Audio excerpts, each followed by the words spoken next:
Hi friends, நம்ம இன்னைக்கு பயிற்சி 8ல் உள்ள 13வது கணக்கு பார்க்க போகிறோம். வீடியோவை ஸ்கிப் பண்ணாமல் பாருங்கள், அப்போ தான் நான் சொல்லித்தரது உங்களுக்கு தெளிவாக புரியும். இப்போ பார்க்கலாமா? 13வது கணக்கு.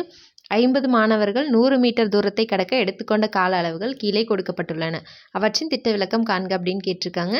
எடுத்துக்கொண்ட நேரம் கொடுத்துருக்காங்க, வினாடியில் மாணவர்களின் எண்ணிக்கை கொடுத்துருக்காங்க. சரியா? இப்போ இதுக்கு எந்த முறையில், இது துவக்கப்பட்ட தரவுகள்னு பார்த்தாலே நம்மளுக்கு தெரியுது.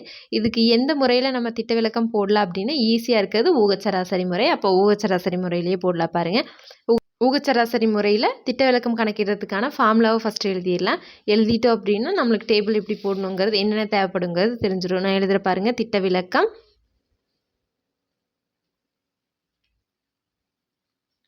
Sigma equal to root of summation FI DI square by capital N minus summation FI DI by N the whole square. இதுதான் திட்ட விளக்கம் கணக்கிடுறதுக்கான ஃபார்முலா. இப்போ நம்மளுக்கு என்னெல்லாம் வேணும்னு பாருங்கள். என் வேணும். என்னங்கிறது என்னென்னா அவங்க கொடுத்துருக்கிற அந்த டேபிளில் எஃப்ங்கிறத கூடுதல் கண்டுபிடிச்சோம் அப்படின்னா கேபிட்டல் என் கிடச்சிடும். அதுக்கப்புறம் எஃப்ஐடிஐ வேணும், எஃப்ஐடிஐ ஸ்கொயர் வேணும். சரியா? இப்போ டேபிள் போடலாமா? ஃபஸ்ட்டு அவங்க கொடுத்துருக்கிறத எடுத்து எழுதிக்கலாம். அவங்க என்ன கொடுத்துருக்காங்கன்னா இடைவெளியில் கொடுத்துருக்காங்க. 8.5லேருந்து 9.5 வரைக்கும், 9.5லேருந்து 10.5 வரைக்கும் இடைவெளியில் கொடுத்துருக்காங்க.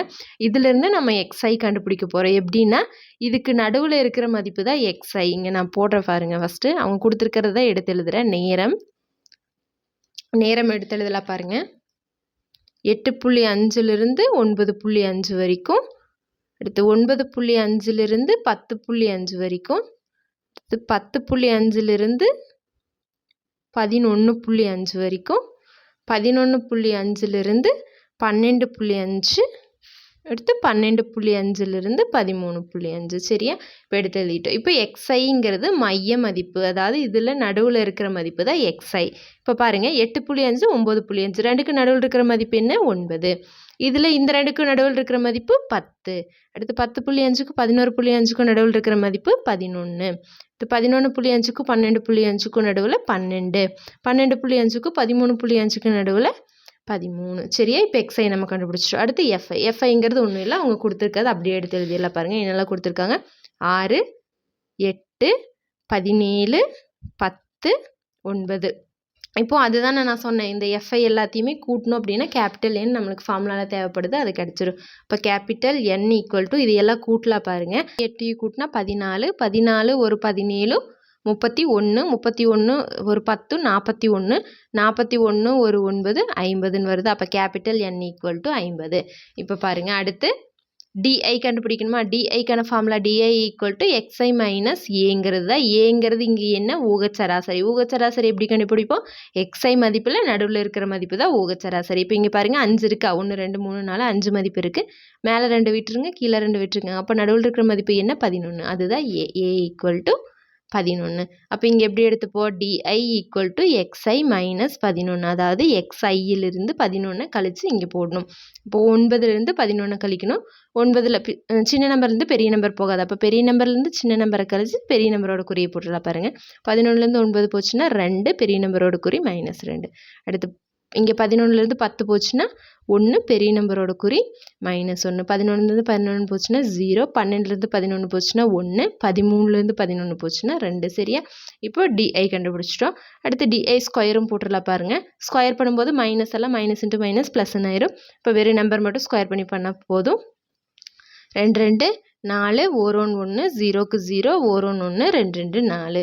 அடுத்து என்ன வேணும் நம்மளுக்கு ஃபார்முலாவில்? எஃப்ஐடிஐ வேணும், எஃப்ஐடிஐ ஸ்கொயர் வேணும். இப்போ அதுவும் போட்டுடலாம் பாருங்கள். இங்கே நான் எஃப்ஐடிஐ போடுறேன், இங்கே எஃப்ஐடிஐ ஸ்கொயர் போடுறேன். இப்போ எஃப்ஐடிஐனா எஃப்ஐயையும் டிஐயையும் பெருக்கணும். இங்கே எஃப்ஐ இருக்குது, இங்கே டிஐ இருக்குது. ரெண்டையும் பெருக்கணும்னா 6 2 12, என்ன 12? -12ன்னு வரும். அடுத்து 8யும் -1 பெருக்குனா -8ன்னு வரும். அடுத்து 17யும் 0வையும் பெருக்குனா 0 தான்.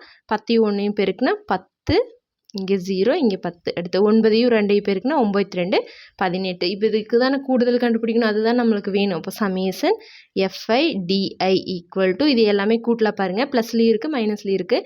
அப்போ ப்ளஸில் இருக்கிறது எல்லாத்தையும் கூட்டிக்கலாம், மைனஸில் இருக்கிற எல்லாத்தையும் கூட்டி கழிச்சிடலாம் பாருங்கள். இந்த ரெண்டையும் கூட்டணும் அப்படின்னா 10யும் 18யும் கூட்டினா 28ன்னு வருது. இந்த ரெண்டையும் கூட்டணும் அப்படின்னா 12யும் 8யும் கூட்டினா 20ன்னு வருது. என்ன 8? என்ன 20 கழித்தல் 20 கழிச்சோம் அப்படின்னா 8ன்னு வருது. அப்போ சமேசன் FIDIயோட மதிப்பு 8. அடுத்து FIDI ஸ்கொயர்னா FIயையும் DI ஸ்கொயரையும் பெருக்கணும். இதையும் பெருக்கணுமா? 6 4 24 8 8 17 பெருக்கல் 0 0 ஓர் 10 10 9 நாங்க 36. இப்போ இது எல்லாமே கூட்டணுமா? அப்போ கூட்டணும் அப்படின்னா summation FIDI square equal to இதெல்லாம் கூட்டலாம் பாருங்கள். 4 8 12 12 ஒரு 6 18 18க்கு 8 மிச்சம் 1 2 1 3 4 4 3 7 என்னன்னு வருது? 78ன்னு வருதா? சரி, இப்போ எல்லாமே நம்ம கண்டுபிடிச்சிட்டோம். இதை கொண்டு போய் இப்போ ஃபார்முலாவில் பொருளாக பாருங்கள். அப்போ sigma equal to root of summation FIDI ஸ்கொயரோடது 78, என்னோடது 50 பை சமேசன் FIDIயோடது 8 8 பை 50 அதுக்கு ஹோல் ஸ்கொயர் போடணுமா? இப்போ பாருங்கள், இதெல்லாம் சுருக்கலாம். ஈக்குவல் டு கீழே இங்கே பாருங்கள், இங்கே 50 ஸ்கொயர்னால் 50 பெருக்கல் 50ன்னு வரும். அப்போ நான் கீழே மீசிமா 50 பெருக்கல் 50 நான் எடுக்கணும் அப்படின்னா இங்கே பாருங்கள், 50 பெருக்கல் 50ங்கிறத நான் மீசிமா எடுக்கிறேன். அப்போ இங்கே 50 பெருக்கல் 50 இருக்குது. இதை என்ன பண்ணணும்? இங்கே ஒரு 50 தான் இருக்குது. அதனால் நான் என்ன பண்ணணும்? 50ஆல் கீழே பெருக்கணுமா? அப்போ கீழே பெருக்கிறதுனால மதிப்பு மாறாமல் இருக்கணுங்கிறதுக்காக மேலேயும் பெருக்கணும். அப்போ மேலே எப்படி இருக்கும்? 78 பெருக்கல் 50 இங்கே மைனஸ் 8 ஸ்கொயர் பண்ணணும். 8 8 64 இப்படி வருமா? இப்போ பாருங்கள், இந்த ரெண்டையுமே பெருக்கி 64 கழிக்கணும். இப்போ இங்கே சைடில் போடுறேன். 78ஐயும் 50ஐயும் பெருக்கணுமா? பெருக்கணும் அப்படின்னா 0க்கு 0 8 40 40க்கு 0 மிச்சம் 4 7 5 35 35 4 39 என்னன்னு வருது? 3900ன்னு வருதா? அதிலிருந்து என்ன பண்ணணும்? 64 கழிக்கணும். 64 கழிச்சிட்டோம் அப்படின்னா 3836ன்னு வருதா? இங்கே நான் போடுற பாருங்கள். இப்போ சிக்மா ஈக்குவல் டு மேலே ரூட் ஆஃப் 3836 கீழே 50 பெருக்கல் 50ன்னு இருக்கா? எப்பவுமே வர்க்கம் எடுக்கும்போது ஸ்கொயருக்குள்ளே இங்கே 2 நம்பர் இருந்துச்சுன்னா ஒரு நம்பரை நம்ம வெளியே எடுப்போமா? அப்போ எடுத்தோம் அப்படின்னா இங்கே நான் 50க்கு 250க்கு ஒரு 50 வெளியே எடுத்துட்றேன். அதாவது கீழே தான் 50 வெளியே எடுக்கிறோம். அப்போ மேலே என்னன்னு இருக்கும்? 3836ன்னு இருக்கும். இப்போ இதுக்கு வர்க்கமூலம் கண்டுபிடிச்சி 50ஆல் வகுத்தோம் அப்படின்னா நம்மளுக்கு ஆன்சர் கிடச்சிடுமா? இப்போ வர்க்கமூலம் கண்டுபிடிக்கிறத நான் போடுறேன் பாருங்கள். இப்போ வர்க்கமூலம் எடுக்கும்போது நம்ம 2 நம்பர் ஜோடியை தான் எடுத்துக்குவோம். இப்போ இந்த 2 நம்பர் ஜோடியை இந்த 2 நம்பர் ஜோடியை எடுத்துக்கலாம். இப்போ ஃபஸ்ட்டு 38 38க்குள்ளே வர்ற மாதிரி ஸ்கொயர் நம்பர் வர்க்க நம்பர் என்ன வரும்னு சொல்லுங்கள் பார்க்கலாம். 6 36ன்னு போடலாமா? அப்போ இதுலேருந்து இதை கழிச்சோம் அப்படின்னா 2ன்னு வரும். இப்போ அடுத்த நம்பர் ஜோடியாக கீழே இருக்கலாம். 236ன்னு வருது. இப்போ மேலே இருக்கிற நம்பரை 2ஆல் பெருக்கி இங்கே போடணுமா? மேலே 6 இருக்குது. 6 2ஆல் பெருக்குனா 6 2 12. இப்போது இங்கே ஒரு நம்பர் போடணும். அதே நம்பர் மேலே போட்டு பெருக்கும்போது 2ஐயும் பெருக்கும்போது வர்ற ஆன்சர் 236க்குள்ளே வரணும். இப்போ என்ன போடலான்னு பாருங்கள். நான் இங்கே 1ன்னு போட்டால் கூட 121ன்னு வந்துடும். 121ங்கிறது இதுக்குள்ளே எத்தனை தடவை வரும்? ஒரே தடவை தான் வரும். இப்போ 2 தடவை போடுறேன்னு வைங்க. நான் இங்கே போடுற பாருங்கள். 2ஆல் பெருக்குனா மேலேயும் 2ஆல் பெருக்கு. ஒரு 2 2 4 2 2 4 ஒரு 2 2 இப்படி வருமா? இதை விட அதிகமாக போயிடும். அப்போ நான் என்ன பண்ணுறேன் அப்படின்னா ஒரு தடவையே போடுறேன். 1 1 இந்த மாதிரி வருமா? இப்போ இதிலேருந்து இதை கழிச்சோம் அப்படின்னா 6ல் 1 போச்சுன்னா 5 3ல் 2 போச்சுன்னா 1 2ல் 1 போச்சுன்னா 1. ஓகேவா? இந்த மாதிரி வருதா? இப்போ இங்கே இறக்கிறதுக்கு நம்பர் இல்லை. அதனால் நான் என்ன பண்ணுறேன் அப்படின்னா புள்ளி வச்சுட்டு இங்கே 2 0 சேர்த்துறேன். இப்போ மேலே இருக்கிற நம்பர் 2ஆல் பெருக்கி இங்கே போடுவோமா? 1 2 2 6 2 12. இப்போ அதே மாதிரி தான் இங்கே ஒரு நம்பர் போடணும். அதே நம்பர் இங்கே போட்டு பெருக்கும்போது வர ஆன்சர் இதுக்குள்ளே அடங்கணும். அப்போ என்ன போடலான்னு பாருங்கள். இங்கே நான் 1ன்னு போட்டேன்னா 1221ன்னு வரும். அது 1200ங்கிறது இந்த 11500ல் எத்தனை தடவை வரும்? 10 தடவை போட்டோம் அப்படின்னா 12200ன்னு வந்துருமா? அப்போ இதை விட அதிகமாக போயிடும். அப்போ கொஞ்சம் கம்மியாக வேணுங்கிறதுனால நான் 9 தடவை போடுறேன். 99 81 81க்கு 1 மிச்சம் 8 92 18 18 ஒரு 8 26 26க்கு 6 மிச்சம் 2 92 18 18 ஒரு 2 20 20க்கு 0 மிச்சம் 2 அடுத்து 9 9 9 1 9 2 11 இந்த மாதிரி வருதா? இப்போ இதிலேருந்து இதை கழிச்சோம் அப்படின்னா நம்மளுக்கு என்னென்னு வரும்னா 439ன்னு வரும். நம்ம எப்போவுமே புள்ளிக்கு அப்புறம் 3 நம்பர் எடுத்து அதை 2 ஸ்தானமாக மாற்றுவோம். அப்போ மறுபடியும் நம்ம சேர்த்தணுமா? இங்கே புள்ளி இருக்கனால நான் மறுபடியும் 2 0 சேர்த்திக்கிறேன். இப்போ மேலே இருக்கிறத மறுபடியும் 2ஆல் பெருக்கணும் அப்படின்னா 92 18 மிச்சம் 1 ஒரு 2 2 2 1 3 6 2 12 12 இப்படி போட்டோமா? இப்போது அதே மாதிரி தான் இங்கே ஒரு நம்பர் போடணும். அதையே இங்கே போட்டு பெருக்கும்போது வர்ற ஆன்சர் இதுக்குள்ளே வரணும் அப்படின்னா நான் என்னென்னு போடுறேன்னா, இப்போ இங்கே வந்து நான் 1ன்னு போட்டால் கூட 12,381ன்னு வரும். அது 43,900 எத்தனை தடவை வரும்? 12 வாய்ப்பாட்டு சொல்லி பாருங்கள். 1 12 12 2 12 24 3 12 36 4 12 48 எச்சா போயிடும். அப்போ 3 12 36 நான் 3 தடவை போடுறேன். 3 9 8 24 24க்கு 4 மிச்சம் 2 3 9 9 2 11 11க்கு 1 மிச்சம் 1 3 2 6 6 1 7 3 3 சரியா? இந்த மாதிரி வருதா? இப்போ இதுலேருந்து இதை மறுபடியும் கழிக்கணுமா? கழிச்சோம் அப்படின்னா இங்கேருந்து கடன் வாங்கினா இது 8 ஆகும், இது 10 ஆகும். இங்கேருந்து வாங்கும்போது இது 9 இது 10 ஆகும். 10ல் 9 போச்சுன்னா 1, 9ல் 4 போச்சுன்னா 5, 8ல் 1 போச்சுன்னா 7, இங்கே 43ல் 37 போயிடுச்சு அப்படின்னா 6ன்னு வருமா? 6751ன்னு வருது. இன்னும் நம்மளுக்கு இன்னொரு ஸ்தானம் இங்கே தேவைப்படுது. அதனால் என்ன பண்ணுறேன்னா மறுபடியும் 2 0 சேர்த்திட்டு இப்போ இங்கே மேலே இருக்கிற நம்பர் 2ஆல் பெருக்கி போடணுமா? பெருக்கி போட்டோம் அப்படின்னா 3 2 6 9 2 18 18க்கு 8 மிச்சம் 1 இருக்கும். 1 2 2 1 3ன்னு வரும்.